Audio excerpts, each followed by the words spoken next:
Maintenant, admettant que les Africains arrivent à s'inspirer de cette culture, la culture japonaise, comment faire pour que l'Afrique ne soit plus un continent à problème et qu'elle soit enfin respectée comme on le souhaiterait? Eh bien, vous savez, on a coutume de dire que l'Amérique est riche parce que les Américains sont riches. Mais on a aussi coutume de dire que l'Afrique est riche, mais que les Africains sont pauvres, et même très pauvres. Alors, pourquoi une telle contradiction concernant l'Afrique? Mais tout simplement parce que l'Afrique a une économie du XVIIIe siècle, et que les Africains continuent encore à exporter leurs richesses, c'est-à-dire leurs matières premières, aux grandes sociétés européennes qui les valorisent, qui les transforment en Europe et encaisser ainsi à leur place, c'est-à-dire à la place des Africains, l'énorme plus-value de la transformation. On peut dès lors dire que l'Afrique a certes acquis l'indépendance politique, mais pas son indépendance économique.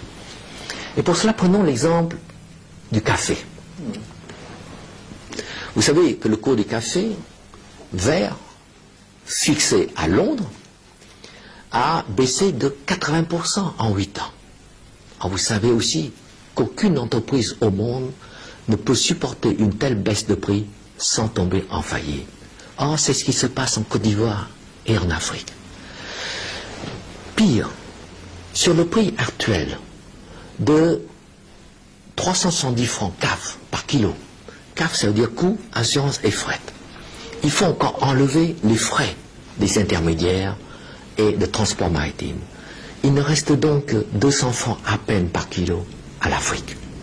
Et ce même café africain, transformé ensuite par les grandes sociétés en Europe, en café soluble, se vend ensuite à plus de 20 000 francs le kilo à travers le monde.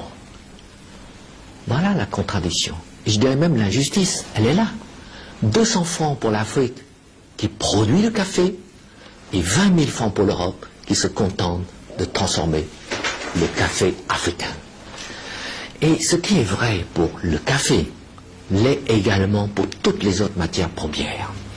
Et tant que l'Afrique n'a pas compris cela, eh bien les Africains resteront pauvres, pour ne pas dire misérables.